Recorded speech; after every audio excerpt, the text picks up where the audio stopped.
bir diplomum var, zəhmətimlə qazanmışam, şərəf və ləyaqətim kimi qoruyuram. Bir də mandatım, xeyirxalarıma çox sədaqətliyəm, seçicilərimdə diqqətliyəm. Bu iki səbəb məni bugün danışdırmağa vadar edir. İndi bax, əsl yarınma indi olacaq. Kim deyə bilər, Bakı şəhər icra hakimiyyətinin başçısı ilə hər hansı bir məsələni həll etmək, görüşmək, söhbət etmək mümkündür. Kim desə geçsin Ginnesin rekordlar kitabına adını yazmışdır. Bu iş üslubunda olan bizim hörmətli məmurlarımız da var. İndi bax, nə etmək? Əziz həmkarların, hökumət üzvləri, iki yol var.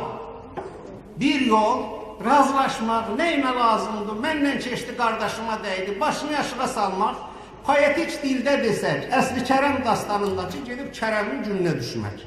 Kərəm əsli itiləndən sonra ümidini üzür, gedir, durur Göyəm Çolunun yanında, deyir, başına döndüyüm Göyəm Çolları siz bilərsiniz əsli gedən yollar. Boynunu vur, dur Göyəm Çolunun yanında. Yox, bu yer deyil, özünə hörmət deyil, mandatına hörmət deyil, sənə olan münasibətə hörmət deyil. Bu uğurları gözdən salan, bu hökumətin yandırdıqlarını piləyib söndürən, ortada yeyib qıraqda gəzən, altındakı kreslom Süleymanın taxtıdır, Allah bəxtini yatsın, varlanmağın vaxtıdır, əxlaqı ilə yaşayanların qarşısında sipər olmaq. Hörmətli hökumət üzvləri, sizə uğur arzu edirəm. Həmkarlarımı bayram münasibəti ilə təbrik edirəm və mən mətbuat nümayəndələrindən bir xahişim var.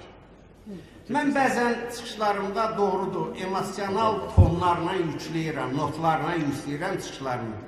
İçində qərəzlik yoxdur, məqsəd yoxdur. Bir məqsəd var. Mən vətəndaşamsa, mən vicdanım qarşısında hesabatımı verməliyim. Bəzən mənim dediklərimi, mənim siyasi leksikonuma uyğun olmayan formada ifadə olunur. Çevik münasibətinizə görə təşəkkür edirəm. Amma mən məsələn, bələdiyyələrlə bağlı çıxış edirəm, yazırlar. Həzail İbrahimli bələdiyyələri yıxdı sürüdü. Mən bələdiyyələrlə güləşirəm. Siz görürsünüz, mən düzü də deyirəm, yaxşını da. Pisi də, gecəni də, gündüzü də. Belə deyək, oxucusu deyiləm, amma o qəzetin baş redaktoru ilə bağlı Ali məhkəmədə qərar qüvvəyə minən kimi belə bir qərar qəbul olunub ki, o verici borclarını ödəmir. Hətta o verici borcunun necə hesablanmasının ədalətli olub-olmamasını mən bir kənara qoyuram. Amma bu adam başlayıb o borcu da ödəməyə.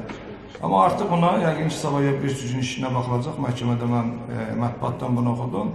Prokurorluq da 4 il iş istəyib, yeni bir baş redaktor tutacaqlar. Ola bilsin ki, onun orada yazılan hansısa bir yazı, hansısa məmurun xoşuna gəlmir. Amma Intur Avto, Azərbaycan Səhmdar Cəmiyyətinin 67 nəfər səhmdar tərəfindən müraciət oldu.